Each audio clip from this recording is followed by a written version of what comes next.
Okay, we're going to do another chapter here. 14. I got in here a little early today, so I should be able to get 3 chapters in. This is probably going to be we're taking my daughter out for her birthday today. Her birthday was on Sunday, which was 2 days ago. And we celebrated it on Saturday because she was with her great-grandparents on Sunday for something that they've been doing every Sunday. And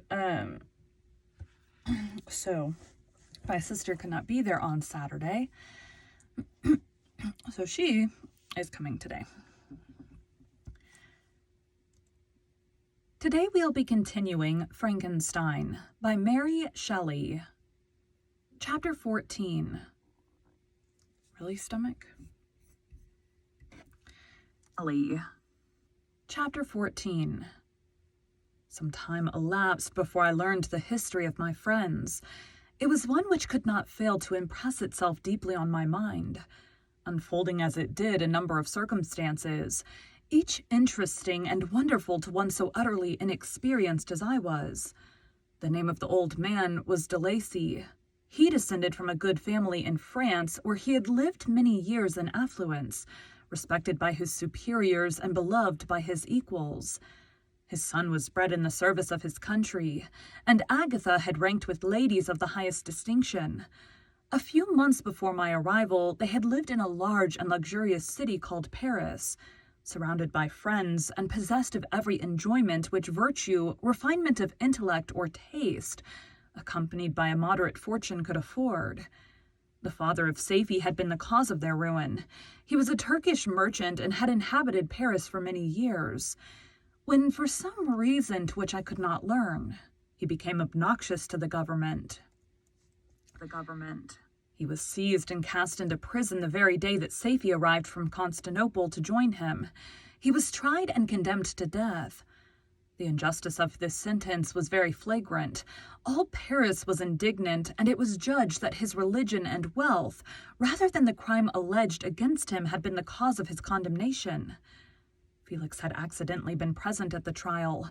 His horror and indignation were uncontrollable when he heard the decision of the court. He made at that moment a solemn vow to deliver him, and then looked around for the means.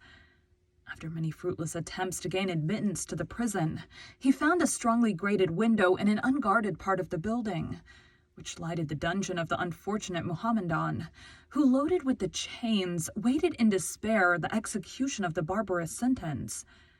Felix visited the grate at night and made known to the prisoner his intentions in his favor. The Turk, amazed and delighted, endeavored to kindle the zeal of his deliverer by promises of reward and wealth. Felix rejected his offers with contempt, yet when he saw the lovely Safie, who was allowed to visit her father, and who by her gestures expressed her lively gratitude, the youth could not help owning to his own mind that the captive possessed a treasure which would fully reward his toil and hazard. The Turk quickly perceived the impression that his daughter had made on the heart of Felix, and endeavored to secure him more entirely in his interests by the promise of her hand in marriage, so soon as he should be conveyed to a place of safety. Felix was too delicate to accept this offer, yet he looked forward to the probability of the event as to the consummation of his happiness. During the ensuing days, while the preparations were going forward for the escape of the merchant, the zeal of Felix was warmed by several letters that he received from this lovely girl, who found means to express her thoughts in the language of her lover by the aid of an old man, a servant of her father who understood French. She thanked him in the most ardent terms for his intended services towards her parent, and at the same time she gently deplored her own fate. I have copies of these letters, for I found means during my residence in the hovel to procure the implements of writing, and the letters were often in the hands of Felix or Agatha. Before I depart, I will give them to you. They will prove the truth of my tale, but at present, as the sun is already far declined, I shall only have time to repeat the substance of them to you. Safie related that her mother was a Christian Arab, seized and made a slave by the Turks. Recommended by her beauty, she had won the heart of the father of Saifi, who married her. The young girl spoke in high and enthusiastic terms of her mother, who, born in freedom, spurned the bondage to which she was now reduced. She instructed her daughter in the tenets of her religion and taught her to aspire to higher powers of intellect and an independence of spirit forbidden to the female followers of Muhammad. This lady died, but her lessons were indelibly impressed on the mind of Saifi, who sickened at the prospect of again returning to Asia, and being immured within the walls of a harem, allowed only to occupy herself with infantile amusements, ill-suited to the temper of her soul. Now accustomed to grand ideas and a noble emulation for virtue, the prospect of marrying a Christian and remaining in a country where women were allowed to take a rank in society was enchanting to her. The day for the execution of the Turk was fixed, but on the night previous to it he quitted his prison, and before morning was distant many leagues from Paris. Felix had procured passports in the name of his father, sister, and himself.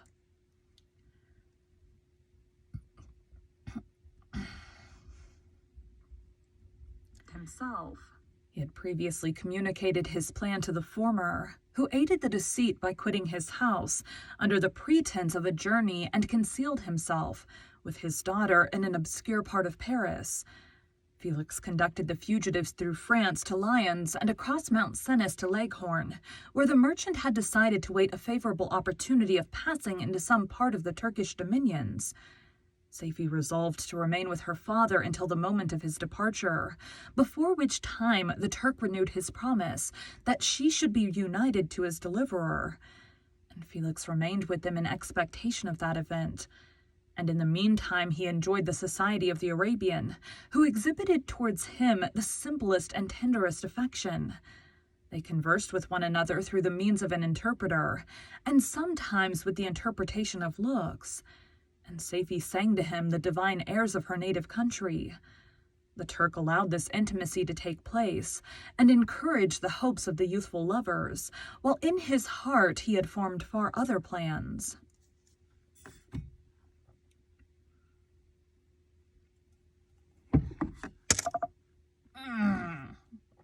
That hurt. Ouch. Himself.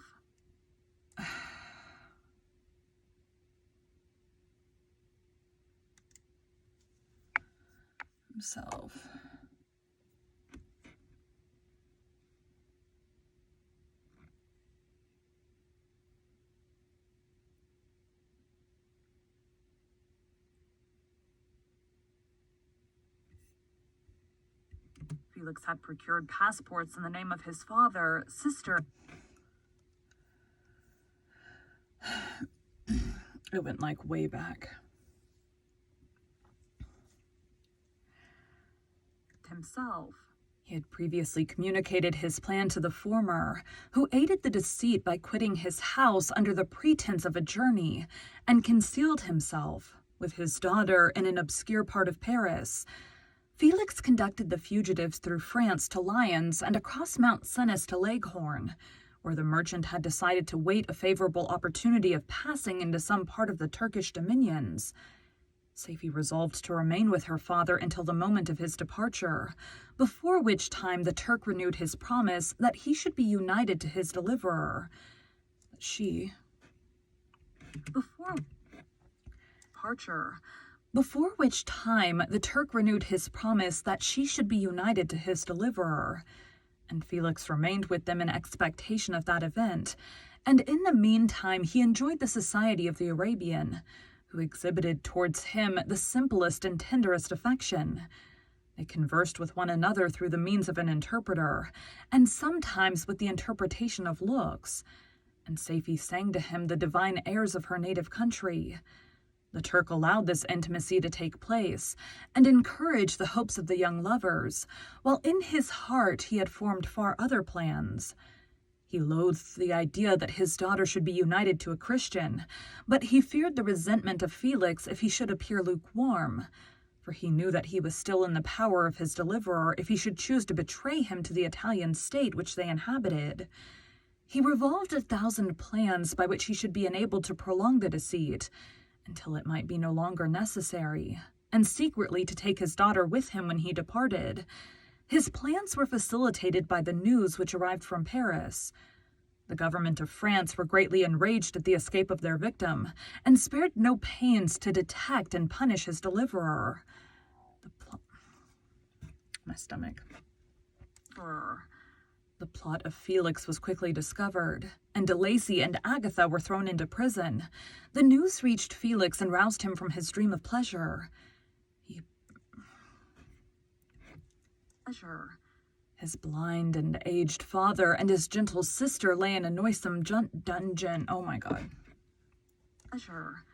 His blind and aged father and his gentle sister lay in a noisome dungeon, while he enjoyed the free air and the society of her whom he loved.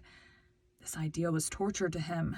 He quickly arranged with the Turk that if the latter should find a favorable opportunity for escape, before Felix could return to Italy, Safie should remain as a boarder at a convent at Leghorn. And then, quitting the lovely Arabian, he hastened to Paris and delivered himself up to the vengeance of the law, hoping to free De Lacy and Agatha by this proceeding. He did not succeed. They remained confined for 5 months before the trial took place, the result of which deprived them of their fortune and condemned them to a perpetual exile from their native country.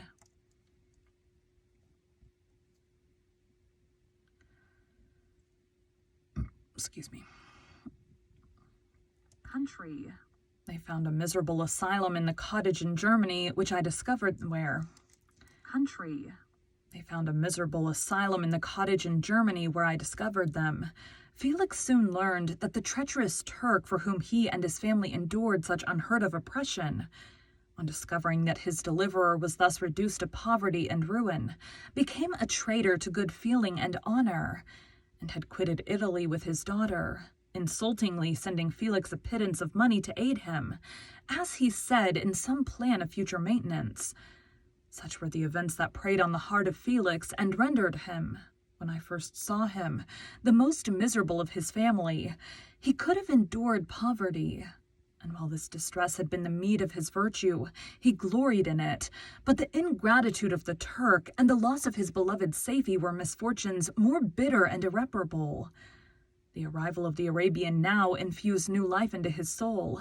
When the news reached Leghorn that Felix was deprived of his wealth and rank, the merchant commanded his daughter to think no more of her lover, but to prepare to return to her native country. The generous nature of Safie was outraged by this command. She attempted to expostulate with her father, but he left her angrily, reiterating his tyrannical mandate. A few days after, the Turk entered his daughter's apartment and told her hastily that he had reason to believe that his residence at Leghorn had been divulged and that he should speedily be delivered up to the French government. He had consequently hired a vessel to convey him to Constantinople, for which city he should sail in a few hours. He intended to leave his daughter under the care of a confidential servant, to follow at her leisure with the greater part of his property, which had not yet arrived at Leghorn. When alone, Safie resolved in her own mind the plan of conduct that it would become her to pursue in this emergency. A residence in Turkey was abhorrent to her. Her religion and her feelings were alike averse to it, but some papers of her father which fell into her hands, she heard by some papers of her father which fell into her hands, she heard of the exile of her lover, and learned the name of the spot where he then resided. She hesitated some time, but at length she formed her determination. Taking with her some jewels that belonged to her and a sum of money, she quitted Italy with an attendant, a native of Leghorn, but who understood the common language of Turkey, and departed for Germany. She arrived in safety at a town about 20 leagues from the cottage of De Lacy, when her attendant fell dangerously ill. Safie nursed her with the most devoted affection, but the poor girl died, and the Arabian was left alone, unacquainted with the language of the country and utterly ignorant of the customs of the world. She fell, however, into good hands. The Italian had mentioned the name of the spot for which they were bound, and after her death, the woman of the house in which they had lived took care that Safie should arrive in safety at the cottage of her lover.